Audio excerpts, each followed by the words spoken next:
Stylish star Allu Arjun arrest వెనుక పెద్ద sketch నడిచిందని నాకు అనిపిస్తుంది. ఈరోజు ఉదయం నుంచి ఆయన ఇంటి దగ్గర నుంచి నాంపల్లి కోర్టు వరకు ఒక పెద్ద హైడ్రామా నడిచింది. దీని వెనక ఏమున్నది అని ఆలోచిస్తే నాకు అర్థమవుతుంది ఏంటంటే, పుష్ప 2 హైదరాబాదులో ప్రీ ఈవెంట్ జరిగింది. ఆ ఈవెంట్కి లక్షలాది మంది అభిమానులు హాజరయ్యారు. దాదాపు ఆ ఈవెంట్కి సంబంధించి అల్లు అర్జున్ సంబంధించిన కుటుంబ సభ్యులు కానీ, సినీ ఇండస్ట్రీకి సంబంధించిన ప్రముఖులు కానీ పెద్ద సంఖ్యలో హాజరయ్యారు. ఈవెంట్ని విజయవంతం చేశారు. ఆ ఈవెంట్లో పెద్ద ఎత్తున ప్రచారం జరిగింది. సక్సెస్ రావడానికి కూడా అదొక కారణం కూడా నేను భావిస్తూ వస్తున్నాను. ఎందుకంటే ఆ సినిమా పుష్ప 2 అనేది, పుష్ప 1 అనేది చాలా పాన్ ఇండియా స్థాయిలో మంచి విజయం సాధించింది.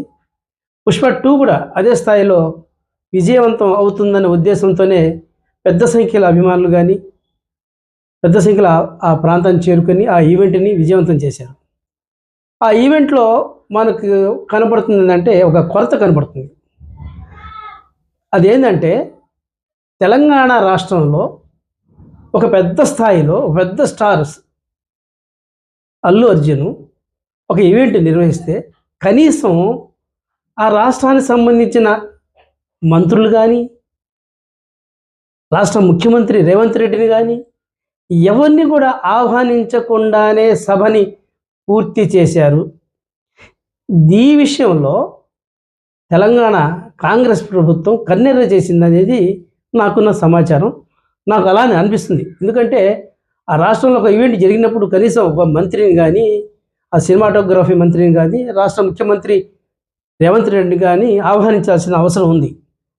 ఆ ఈవెంట్లో వాళ్ళు ఎవరిని కూడా పిలవకుండానే వాళ్ళ నిర్వహించడం మీద కాంగ్రెస్ ప్రభుత్వం కన్నెర్ర చేసిందనేది నాకు అనిపిస్తుంది. ఒక ఈవెంట్ చేసినప్పుడు ఆ ముఖ్యమంత్రి రాని పక్షంలో కనీసం ఆహ్వానం పంపించాలి కదా. అలాంటి ఆహ్వానం అందించలేదు. ఆహ్వానించకుండా ఒక రకంగా అయితే కాంగ్రెస్ ప్రభుత్వానికి అవమానం చేసినట్లే అనిపించింది వాళ్ళందరికీ కూడా. ఎందుకంటే ఆ సమావేశానికి కానీ, ఆ వేడుకలు కానీ, అలాంటి వేడుకల్లో కాంగ్రెస్ ప్రభుత్వం సంబంధించిన ప్రతినిధులు హాజరైతే వారికి కూడా కొంత ప్లస్ చేకూరే అవకాశం ఉంది ఆ ప్రభుత్వానికి. కానీ కనీసం ఆ డయాస్ మీద కూడా ఎవరిని కూడా పిలవకుండానే ఇంత పెద్ద స్థాయిలో ఒక ఈవెంట్ జరిగితే దాన్ని ఏమనిపిస్తుంది పబ్లిక్లో, ఏమని సంకేతాలు వెళ్తాయి? ఆ సంకేతం వెనక ఏం జరుగుతుందనేది ఇండస్ట్రీలో కాంగ్రెస్ ప్రభుత్వం ఉండగలుగుతుందా లేదా అనేది కూడా అనుమానం వస్తుంది కదా.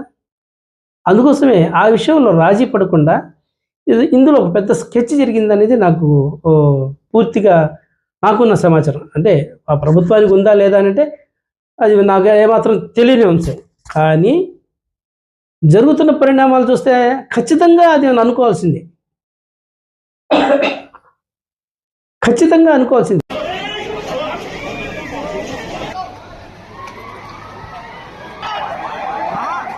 ఆంధ్రప్రదేశ్ సంబంధించిన డిప్యూటీ స్పీకర్ రఘురామకృష్ణంరాజు కూడా ఈ విషయం మీద స్పందించారు. ఏమి స్పందించారు? గతంలో ముఖ్యమంత్రిగా ఉన్న జగన్మోహన్ రెడ్డి కూడా నా మీద ఇలాంటి దాడి లాంటిదే జరిగింది. ఒకసారి రేవంత్ రెడ్డితో మాట్లాడిన తర్వాత, ముఖ్యమంత్రి గారితో మాట్లాడిన తర్వాత విడుదల చేయమని చెప్పేసి కోరుతానని చెప్పారు.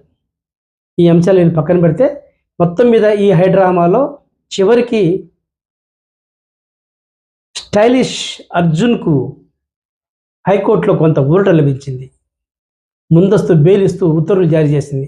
మొత్తం మీద చూస్తే ఈ వ్యవహారం మొత్తం కూడా రాష్ట్రంలో దేశవ్యాప్తంగా అల్లు అర్జున్ అభిమానులకు కానీ, ఇటు చాలా వరకు ప్రేక్షకులకు కానీ, అభిమానులకు కానీ ఆ సంబంధించిన మొత్తం కూడా ఒక ఎపిసోడ్ మొత్తం కూడా అలజడి గందరగోళం మధ్య నడిచింది. అరెస్ట్ చేశారని వార్త తెలియగానే అప్పటికప్పుడు చిరంజీవి దంపతులు అల్లు అర్జున్ నివాసానికి వెళ్ళటం, మిగతా ఆయన ఫాలోవర్స్ కూడా ఆయన్ని విడిపించాలని చెప్పేసి ముఖ్యమంత్రి రేవంత్ రెడ్డి మీద ఒత్తిళ్లు చేసి ఉంటారనేది కూడా భావించవచ్చు. చివరికి ఏదైతే మాత్రం అల్లు అర్జున్ జైలుకు పోకుండా తిరిగి ఇంటికి వెళ్ళడానికి మార్గం సుగమం చేశారు. సినీ స్టార్ గానీ పొలిటీషియన్ గానీ ఎంత పెద్ద వ్యక్తి అయినా ఏ వ్యక్తి పైన అభియోగాలు వచ్చినప్పుడు ఆరోపణలు వచ్చినప్పుడు ప్రజలకు ఇబ్బంది కలిగినప్పుడు చట్ట ప్రకారం అతని పైన కేసు నమోదైనప్పుడు 100% చర్యలు తీసుకుంటారు. అల్లు అర్జున్ ఎంత పెద్ద స్టార్ ఉన్నా ఏదున్నా తన వల్ల తను అక్కడ వచ్చిన దాని వలన ఇబ్బంది కలిగి ఒక ప్రాణాన్ని కోల్పోవడం జరిగింది, ఒక ప్రాణం పోవడం జరిగింది.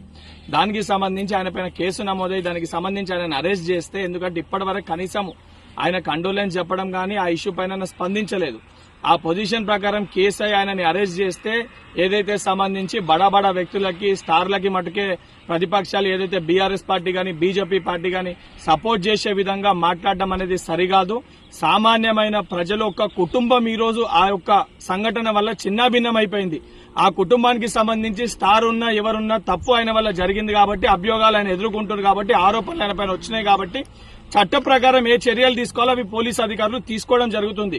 ఇప్పటికన్నా సిగ్గు తెచ్చుకొని ఏదైతే ప్రతిపక్షాలు బీజేపీ పార్టీ బీఆర్ఎస్ పార్టీ ఇటువంటి విషయాలపైన కాకుండా ప్రజల సమస్యలు ఏమన్నా ఉంటే వాస్తవానికి వాటిపైన అసెంబ్లీలో చర్చించండి తప్ప ఇటువంటి బడా వ్యక్తుల కోసము బడా నాయకుల కోసము స్టార్ల కోసము మీరు అండదండగా నిలబడితే రేపు పొద్దున తెలంగాణ ప్రజలు మిమ్మల్ని చెప్పులతోటి కొట్టే పరిస్థితి ఏర్పడుతుంది.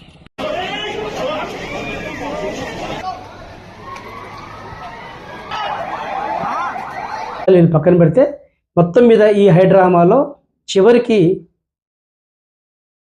స్టైలిష్ అర్జున్కు హైకోర్టులో కొంత ఊరట లభించింది. ముందస్తు బెయిల్ ఇస్తూ ఉత్తర్వులు జారీ చేసింది. మొత్తం మీద చూస్తే ఈ వ్యవహారం మొత్తం కూడా రాష్ట్రంలో దేశవ్యాప్తంగా అల్లు అర్జున్ అభిమానులకు కానీ ఇటు చాలా వరకు ప్రేక్షకులకు కానీ అభిమానులకు కానీ ఆ సంబంధించిన మొత్తం కూడా ఒక ఎపిసోడ్ మొత్తం కూడా అలజడి గందరగోళం మధ్య నడిచింది.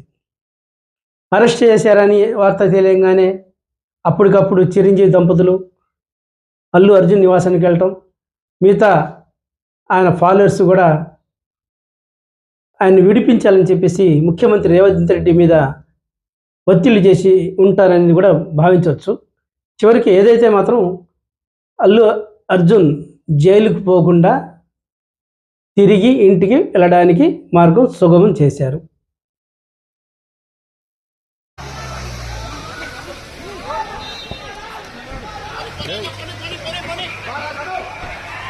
జాగ్రత్త.